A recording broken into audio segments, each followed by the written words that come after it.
what it means to be resilient. Mm-hmm. For those who have grown up, say in the 80s and 90s and 2000s, especially, even though we look the same, I can tell you those who grew up in the 40s and 50s and 60s and 70s, this was a more resilient people. Right.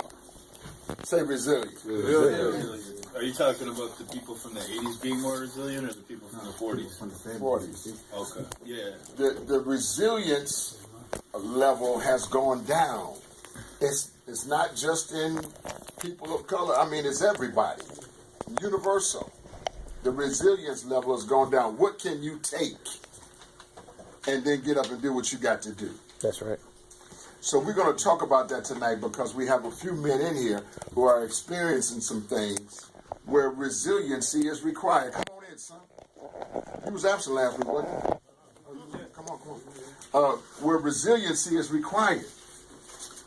And where resiliency is required, you have to have the unction and the gumption to meet the requirements at that appointed time. That's right. And a lot of times when we had faded, say Faded. fallen back, say fallen back. Falling back. Yeah, we have faded or fallen back from this resilient position that we do have inside of us. Mm-hmm. But after a while, the resiliency level goes to sleep. Mm-hmm. This is what I mean. You know, in earlier on in my day growing up, right around here, I'm from here. Everybody had a drum and bugle corps in my day. Everybody, all the communities all over everywhere had a drum and bugle corps. Son, pull that out of your ear because we ain't gonna have no phone calls in here. I'm not talking to you, but you can pull it out now. But everybody had a drum and bugle corps, and so this is where African American communities gathered around the drum and bugle corps. In the north side, it was Ames, the Elks Lodge, Elks Lodge. In St. Paul, was called Peter's Meats. In south side, it was the Sabbathanites. And each one of these had their own drum and bugle corps. All of them was bad. And I mean, would go on parades, this is how you would travel, go on parades around. You'd be in Iowa. Then you meet them people from down in Iowa through the drum and bugle corps. You'd be in Wisconsin or Chicago, and everybody be a big battle. You know, like what y'all hear about the Battle of the Bands, where we did at that time, we did the drum and bugle corps, the battle, the sisters would be, you know, would be getting down. I mean, these people would be getting down, right?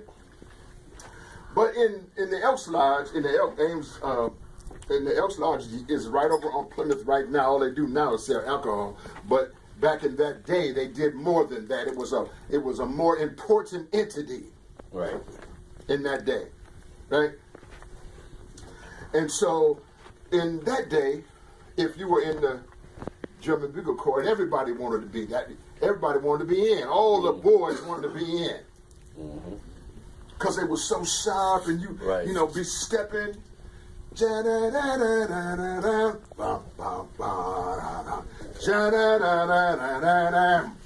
know, we was hitting, right? You know, so you want to be in that because then all the chicken areas, here they come, right? But you mess around and miss a practice. See, that was serious. Miss a practice 3 times, or you could do something else at school, or you could have done something terrible to somebody's sister that you know you didn't have no business doing. And at the drum and bugle corps, they would call AK. You know what AK is.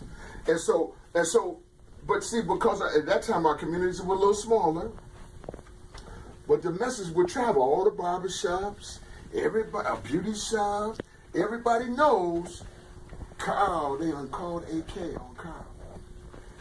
Wherever you go, brothers should just materialize and start whooping your behind.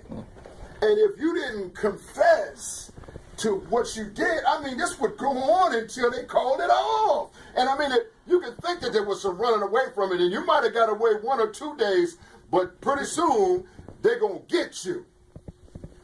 And in that time, if you couldn't take a whooping, right? you wasn't really nothing. I mean, everybody got it called on sometime. You had to be able to take a whooping and get your behind up from off the ground, bloody with your head busted and knees all scuffed up and people done kicked up. You had to, I'm just telling you how it was. You had to be able to, take a whooping. So, are you cold? You make me nervous. Matter of fact, I can't stop now. Come on in. I'm sorry. Let me have my magazine right there, please, somebody. Let me have that magazine right there. Yeah. Come on, son. Move. Yeah, thank you. Yeah, so I have this word written down. This word is called resiliency. You're gonna mess with it a little bit. Say resiliency. Resiliency. Wayne, I want you to be right there. Come and sit down where don't be in the door because you make me think you got someplace else to go. I want you to just sit down right here and hear this message. Sit down and hear this message. All right. Can you define resilience? I'm going to, son. Just give me 5 minutes. Yeah, to bounce back. And so what we're gonna do here, I want you to look at this. I'm just gonna take this off, and I'm gonna put the word up.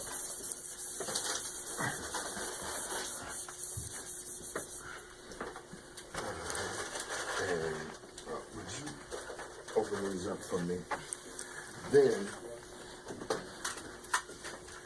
I want you, Jerry, to read very loud this medical definition. Hey, Will. I want you to hear this medical definition of the word resiliency. Inside my office is another. In physics, resilience is the ability of an elastic material, such as rubber or animal tissue, to absorb energy such as from a blow and release that energy as it springs back to its original shape.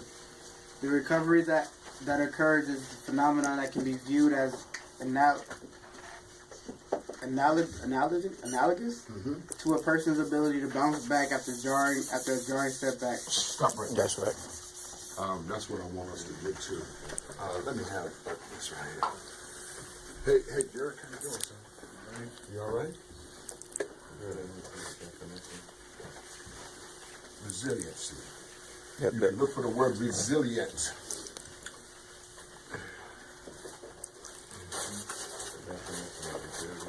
Yeah, I want you to look for it. You might not, because this is a stone. I want you to look at this word, resilient. Say resilient. Resilient. I'm moving too fast. Hey, son. Watch this. I want you to catch this now. I want to share something with you. I'm using my own self as an example, but when I'm talking about you, one time I was in my growing up. I wasn't never a roughhouser per se, but I didn't run from nobody. And so everybody in my neighborhood, everybody always got into it sooner or later. So I had my scrapes like everybody else. I boxed for the Phyllis Sweetley back in the day in Golden Gloves. I was pretty good. And one time they put me, this is every Friday night, everybody went to the Phyllis Sweetley for fights every Friday night. This was the biggest thing on Friday night to do. Go to the fights at Phyllis Sweetley, and they put me in. I forgot what my weight was, but a little bitty old guy. I was little, and then they put me in with a big giant, Igor the giant. And man, I was scared, because he was so huge. Take your coat off, son, because it's making me feel like you're too nervous. You're gonna run or something. Watch it. And so I got in there with Igor, and then he was so way much taller and bigger, and this and that, and he just shoved me down.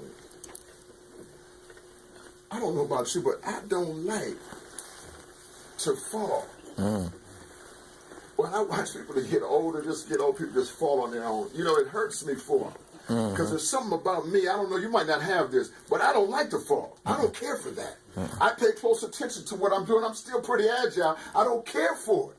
But this guy just pushed me down, and then he just gonna rain down punches on me.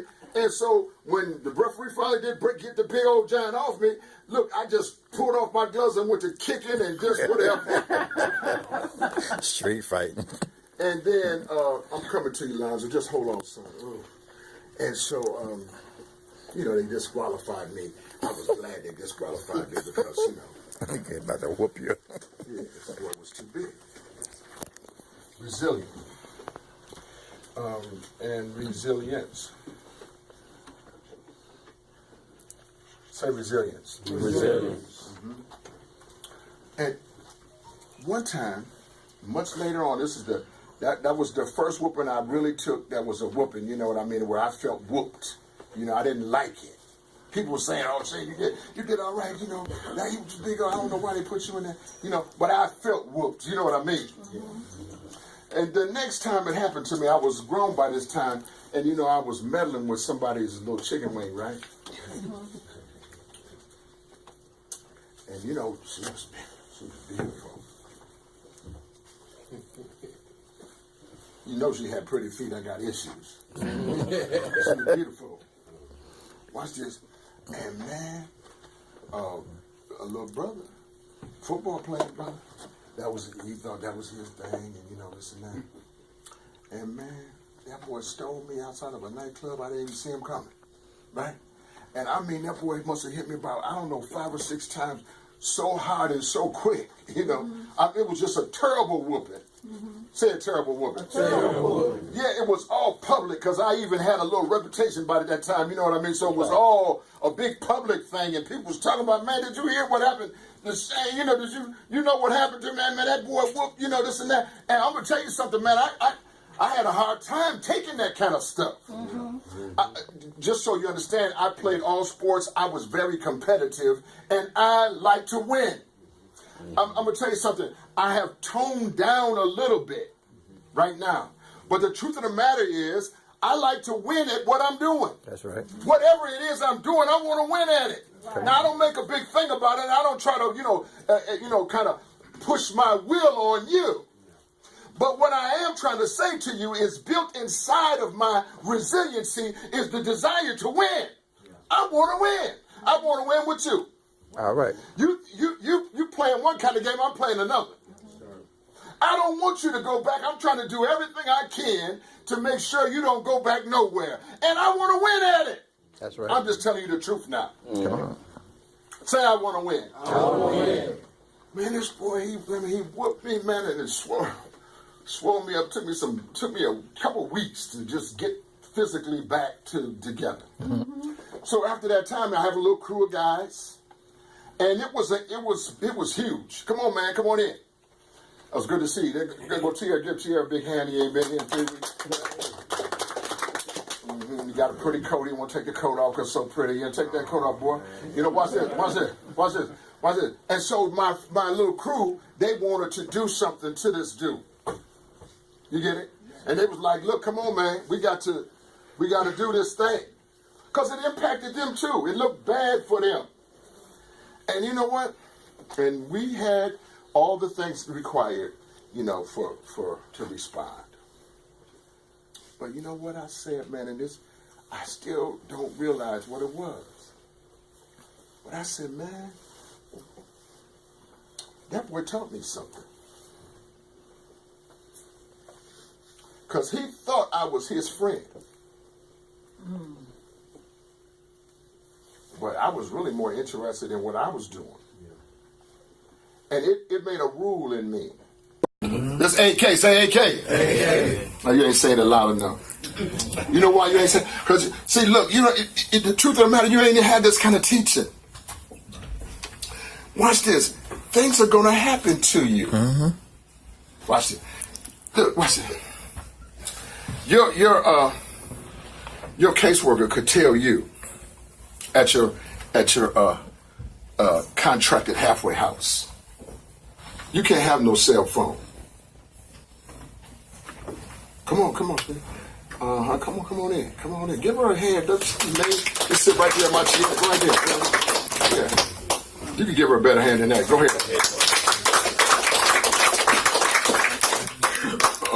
Let her pull out. Okay. Watch this. Watch this.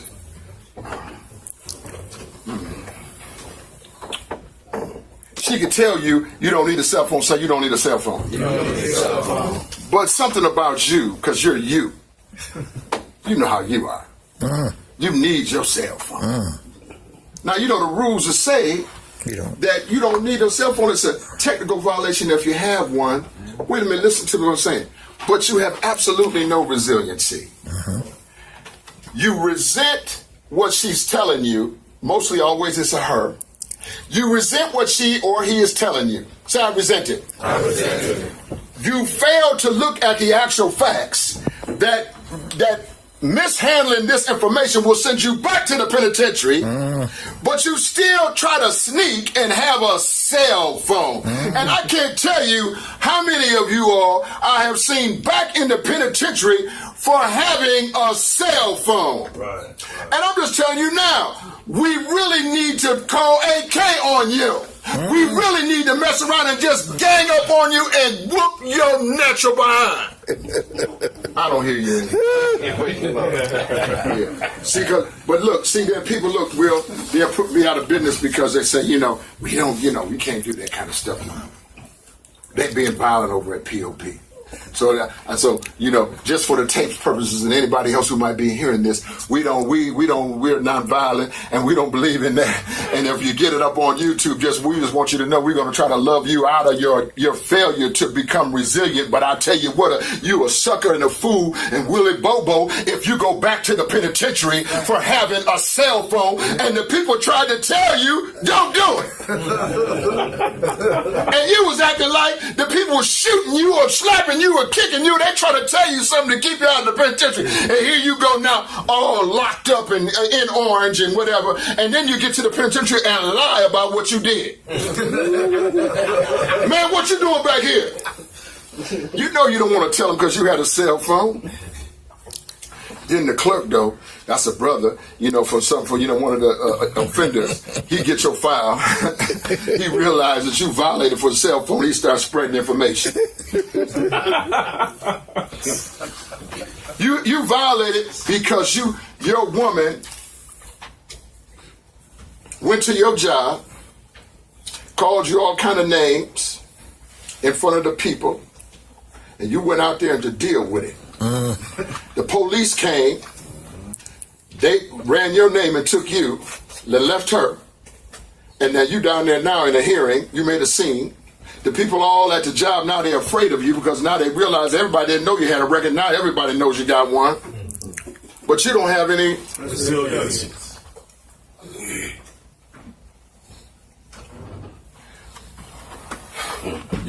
I'm going to flip this for you just so you can see me.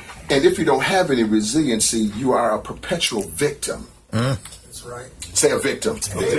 You don't want to say it loud because you don't want to own it. Say a victim. A victim. That's right. See, in order for you to get over a victim's mentality, you have to wake up your own resilience and realize that everything that presents itself to you, you are capable to overcome. Come on with it. Yeah. And that in order for you to be Daniel, not Daniel who you are sitting there, but Daniel who you're becoming, you have to be able to face the conditions that are currently facing you. And you can't allow people or situations to cause you to get off your square and stop becoming the Daniel you're supposed to be and leave you stuck at the Daniel right now when you don't have enough Daniel to deal with the circumstances that you face. That's right. It's all right. Come on now, watch this. Watch this. This whole thing about resilience. I have two men right in here that lost their jobs this week.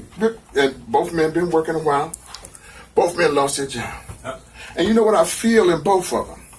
It's caused me to talk about this man. Another man in here, he messed around, his relationship is falling out, this and that. What you gonna do when things go bad? Come on now. Yeah, come on.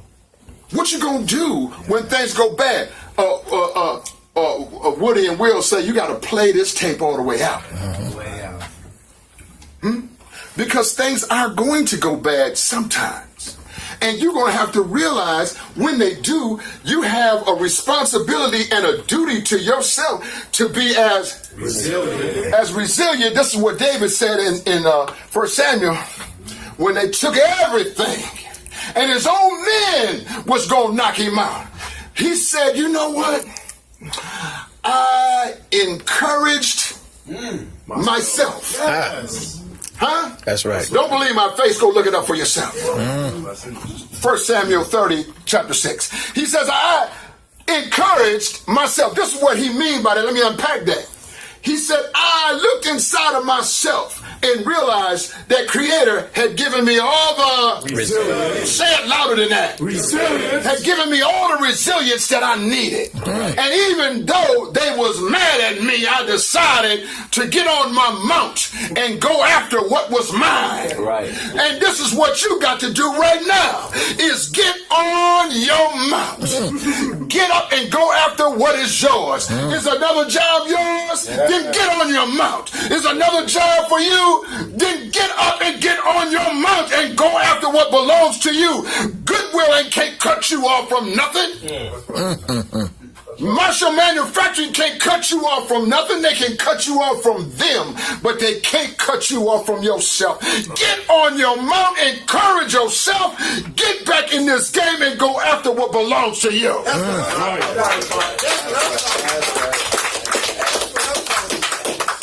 You got some babies. You got some babies. Oh, your baby's in another city.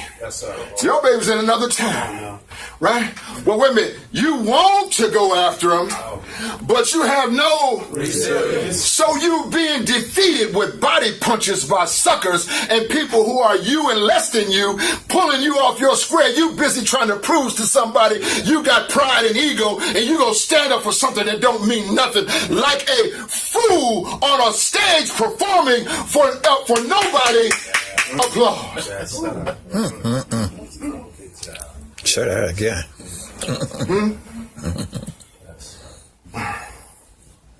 Who is my enemy? My enemy does not exist. It is just a sheer small voice in my mind clanging its symbol. Huh? You have to become resilient enough to beat down all that riffraff that's in front of you. And riffraff is going to be in front of you. That's right. Here go Dr. Harris. I'm so glad to see him. I love that boy. I miss you, man. I miss you. I swear. Curtis done moved out. Give him a hand. He's going. You know, and I want to see him get to his next level. Say next level. Next level. You know, he deserves it. Right? And Papa was just getting too smart for Curtis. Some of y'all know what I'm talking about. But you know, even at the same time, I love him so I just don't want the people mess him around. Right? But now he had to go down, you know, go through the process of getting, you know, what they call subsidized housing. To do that, I disagree with this. You have to put yourself in a shelter situation for so many days, and then you can be declared homeless, and then they can help you when they declared you homeless. I'm going to tell you why I don't care for that and why I'm bringing it up in front of you. It's because if you accept the whole mantra and mantle of the word homelessness, it will begin to subtract from you pieces of your own resiliency. And you would, you know, say to you, this is really who I want you to be. I want you to be nobody, then I can help you. I want you to be nothing, then I can help you. I want you to be on your last, then I can help you. I want you to be absolutely and positively without any resources, and then I can help you. And I reject that. I reject that on its face. I'll tell you what I think is arrogant, it's classist, and it's wrong as 9 left feet.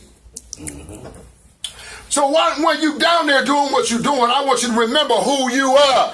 Curtis Harris, and he is somebody. Say he is. He is. Somebody. Somebody. Yeah, that's right. Now I can't help all that. I don't know who they are, but I know who you are. And you're not homeless. That's right. He left the house. I didn't put him out. I'm just making it plain. That's all I need. Watch this. Watch this. Watch this. Wait a minute. I'm going to say one more thing, and then I'm going to stop. You know what? You have to stop playing with yourself. That's right. Leave yourself alone.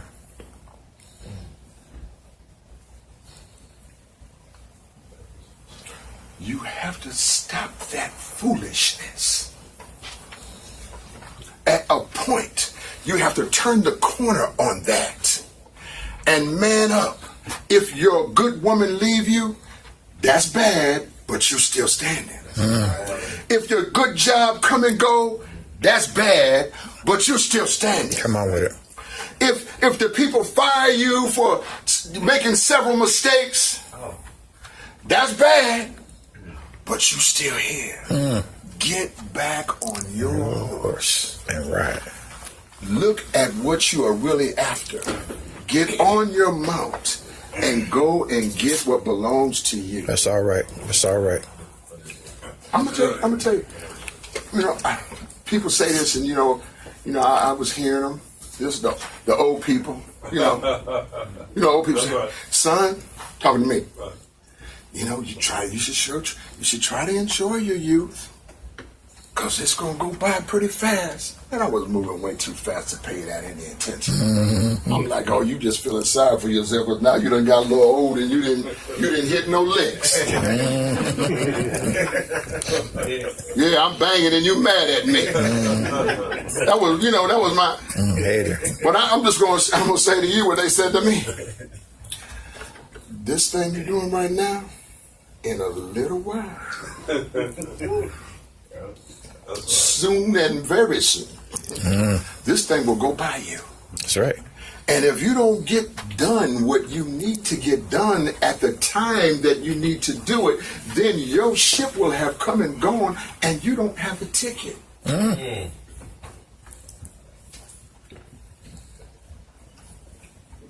You have to recognize you need resilience to deal with your PO. You need resilience to deal with your work. You need resilience to deal with rejection. Say rejection. Rejection. And that's really what we're talking about here.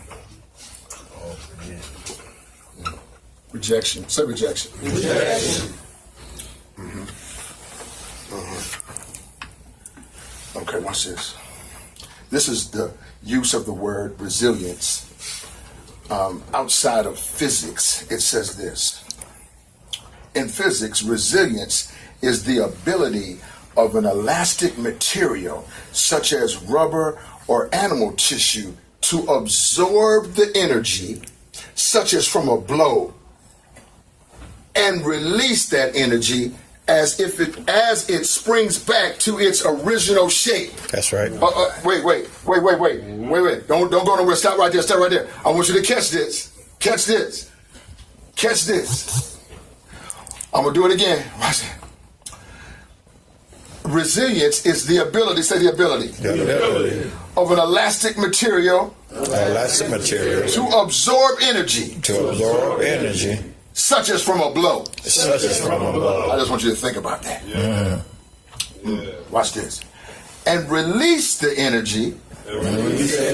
And spring back to my original shape. Now listen to me carefully. Just listen to me. The recovery that occurs in this phenomenon can be viewed as analogous to a person's ability to bounce back after a jarring setback. Amen. Is prison a jarring setback? Is treatment a jarring setback? You know, you can go, I'm going to tell you something about a treatment facility. You can go in a treatment facility and everybody in there will tell you they don't need to be there. Come on now. They can tell you they can stop whenever they want to. That's right. But then if you put them out, watch this. Because they keep clowning, they can't take nothing. You put them out, on the way out the door, they broke down. They begging for a bed back, begging for a place, blowing up your telephone. Please take me back. The reason why is when you in treatment, you already have shot and smoked up all of your That's right. You really need to shut up. I'm just telling you the truth. You know, somebody in here, you know, it's, you know what? Say shut up. Shut up. Yeah, I'm just getting, you know, I'm impatient. I want to get right to the point. I should be more gracious. I'm sorry. Sometimes you just have to shut up and just let somebody else play that foolish game for a while. Get off the merry-go-round of foolishness. Shut up and just watch what you are doing start to take control of yourself. You can't tell me you got some babies to raise and you still over here feeling rejected and whining with all of these fools who would break down completely and beg if you put them all out. I'm just telling you the truth. All them halfway houses over there, Damascus Way over here, Portland House over here, 180 over here, Ashton House over here. All of them are busy trying to smoke K2, busy trying to get high, busy trying to trick the counselor, busy trying to lie and sneak a chicken wing in the contracted halfway house. And the reason why you're doing that is because you don't even understand the nature of the game that you are playing, and you don't recognize that the only trick in this game is you. Okay. Everybody else in there is getting paid. Ain't got no more treats.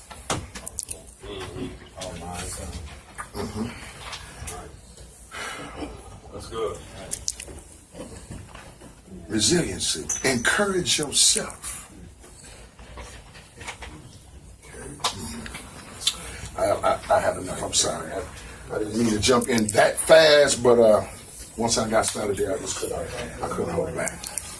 Put your hand together right there. Anybody in here got something to say about that?